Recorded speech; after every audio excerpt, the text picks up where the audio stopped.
हजारों मनुष्यों में कोई एक व्यक्ति ऐसा होता है जो धर्म से चलना चाहता है। वह स्वप्न में भी धर्म के विरुद्ध आचरण नहीं करता और आजीवन धर्म के मार्ग पर चलने का व्रत ले चुका होता है। वही धर्म व्रतधारी मनुष्य किस प्रकार अन्य मनुष्यों से श्रेष्ठ हो जाता है, आइए जानते हैं महाराज जी के श्री मुख से।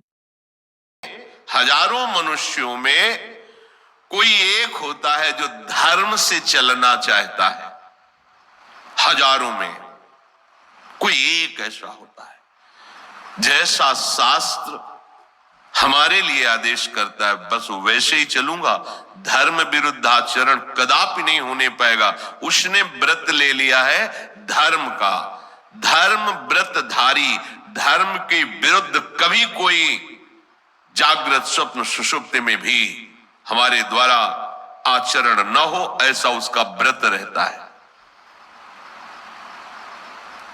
देखो, ये अवस्थाएं जागृत के ही चिंतन और क्रियाओं के अधीन है।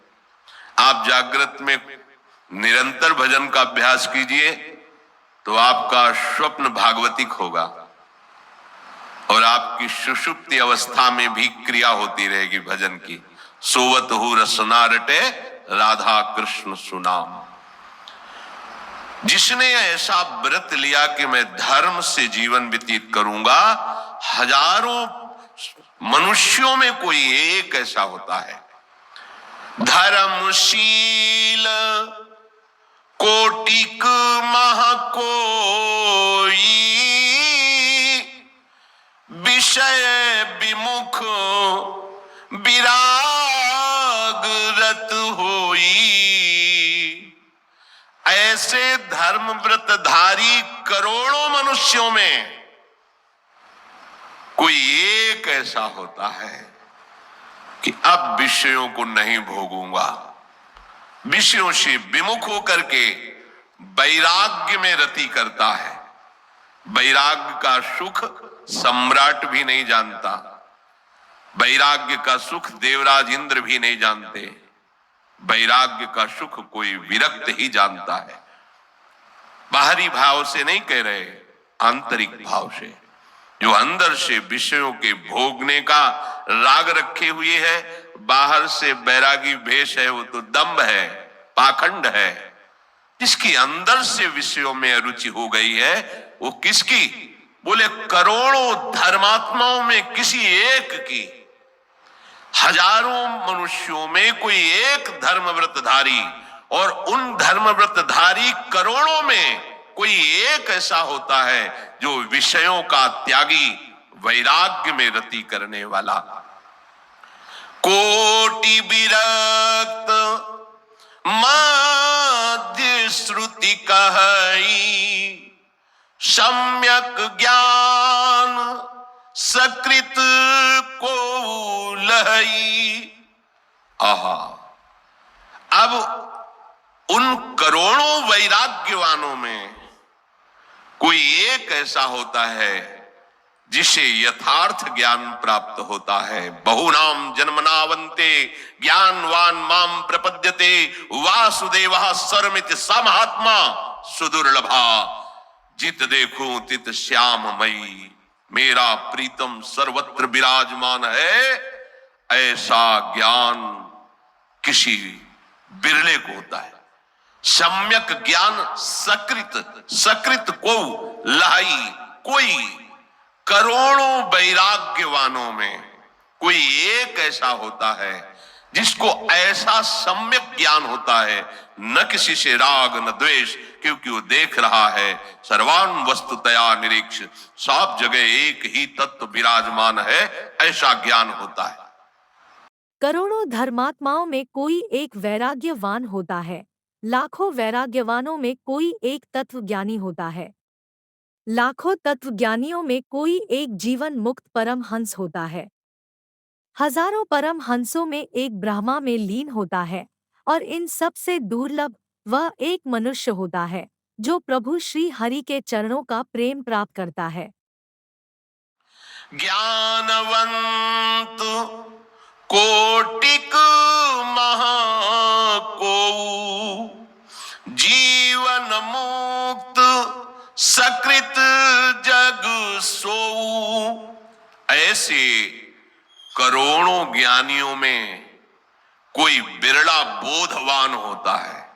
ये कोई बिरला ज्ञानवंत कोटिक को करोड़ों ज्ञानियों में कोई एक बोधवान महात्मा होता है, आत्मरति आत्मवान। उसे कहते जीवन मुक्त परमहंस। करोड़ों ज्ञानियों में विचार कीजिए। और 3 सहस्त्र महु सब सुख खानी, दुर्लभ ब्रह्म लीन विज्ञानी। ऐसे जीवन मुक्त परमहंसों में भी हजारों जीवन मुक्तों में कोई ऐसा एक होता है जो अद्भुत स्थिति को प्राप्त होता है। कब शरीर की क्या क्रियाएं हो रही हैं कोई स्मृति ही नहीं। ब्रह्मावस्था में ब्रह्म स्वरूप हुए लीन है। ज्ञान की आखिरी भूमिका का वर्णन है कि उसका आधा शरीर आग के ताप से तपाया जा रहा हो, इधर चंदन लगा दिया गया हो, दोनों को उसको अनुभव नहीं होगा, न अग्नि के ताप का और न चंदन की शीतलता का। विषधर सर्प लिपटे हो या सुकोमल पुष्पों की माला, कोई फर्क नहीं, उसे ब्रह्म लीन कहते हैं। जीते जी ब्रह्म। अब उसकी स्मृति ही नहीं रह गई, वृत्ति का ही लय हो चुका है। ब्रह्माकार वृत्ति सब खत्म हो चुका है, सब में परम तत्व विराजमान है, ये भी भाव खत्म हो चुका है। स्वयं ब्रह्म स्वरूप होकर के लीन हो गया है। सहस्त्रों जीवन मुक्तों में कोई एक दुर्लभ ब्रह्मलीन होता है। ये शास्त्र है भूमिका। अब जो बात कह रहे हैं उसको सुनो। कह रहे धर्मशील विरक्त अरुज्ञानी,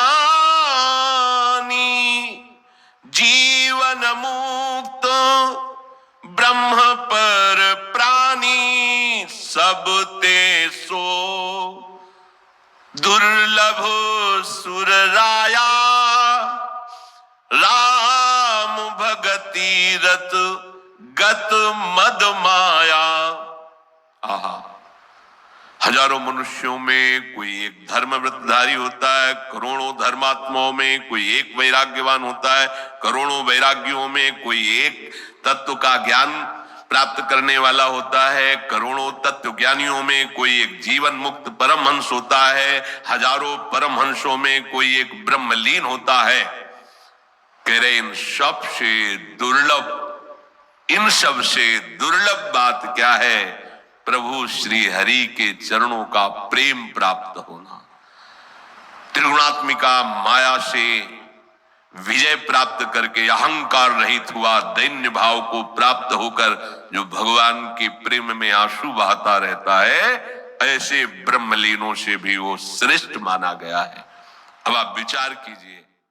आशा करते हैं महाराज जी के एकांतिक वार्तालाप के कुछ पलों को प्रस्तुत करती हमारी यह वीडियो आपको पसंद आई होगी। कृपया वीडियो को लाइक करें और हमारा चैनल सब्सक्राइब करें।